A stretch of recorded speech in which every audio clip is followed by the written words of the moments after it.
Good evening, Bahamas. This is Orinthia Komolafe, DNA leader. Today is Monday, August 3rd, 2020, Emancipation Day holiday. Prime Minister Minis, your recent announcement of a national lockdown is as a result of your failure to follow sound advice, and the short notice provided to the Bahamian people will only cause chaos over the next few days, which could further spread the virus. You, Mr. Prime Minister, opened the borders to international commercial travel too quickly. The DNA advised against this. We implored you to increase mass testing, tracing, and tracking of suspected cases or exposed individuals. You failed to do so in a timely manner. The DNA made recommendations before the first lockdown to facilitate the necessary training for healthcare workers and to procure adequate personal protective equipment for frontline workers. This advice was not followed. It is obvious that the inadequate safety protocols put in place by your administration exposed Bahamian citizens and residents. This is now being evidenced in the alarming rise in COVID-19 cases over a short period of time, when in contrast, our Caribbean counterparts are managing their circumstances better. At this time, we should be declaring islands COVID-19 free. Instead, we are seeing rising numbers while our borders remain open for international travel in spite of today's announced lockdown. Where's the logic in this? Now, there is no doubt that this recent lockdown is to clean up bad decisions taken by your administration. The Bahamian people saw this trend before, Mr. Prime Minister, when we begged you not to increase the value-added tax rate from 7.5% to 12%. We even marched, but our cries fell on deaf ears. Since that day to now, the Bahamian economy has been struggling.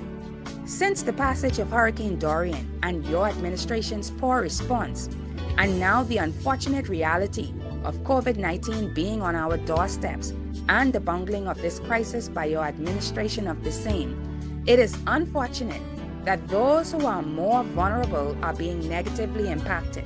To date, neither you nor any member of the government or Houses of Parliament have announced or lobbied for a pay cut in your salaries. Everyone is making the sacrifice in this pandemic and bearing the burden, businesses and individuals alike. But we do not see our political leaders leading by example. The management of this pandemic is taking a toll on the mental and emotional state of our people. You announced a national lockdown, and to date, many months after the initial lockdown, there are still many waiting on their payments from the National Insurance Board. This is unacceptable, and there are many more who will not be able to claim benefits from the National Insurance Board.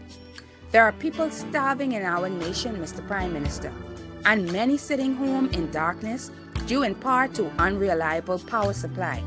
There are many fathers and mothers who are unable to feed their children, pay their bills, or meet their rent. Where is their relief? You announced this lockdown, shut down a majority of businesses, and provide no help or hope for the people. Where is the stimulus? Where is the grocery support, rental support, and income support? Parliamentarians just passed a budget borrowing $1.3 billion to cover a deficit brought on partially as a result of ill-advised policies. With an amount this size, at the minimum, we should be able to afford to look after our people in a more substantive way during this crisis. Prime Minister Minis, the people were patient, albeit not supportive of your VAT increase. It took a lot of sacrifice to add at least 60% on to our cost of living. Now the people are asking you to sacrifice and look out for them. Open the purse.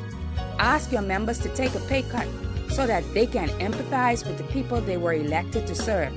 By the way, what is getting done in government now as we speak? Is it not fitting for our political leaders to take a pay cut? Bahamians, I pray that you will continue to pray for our leaders, that they will have the wisdom, knowledge, understanding, and compassion to lead us through this most difficult time in our nation's history. I know that the road is not easy and times are tough, but I encourage you to remain steadfast in faith, knowing that God will see us through this crisis. There is no other help we know. There is just no other help.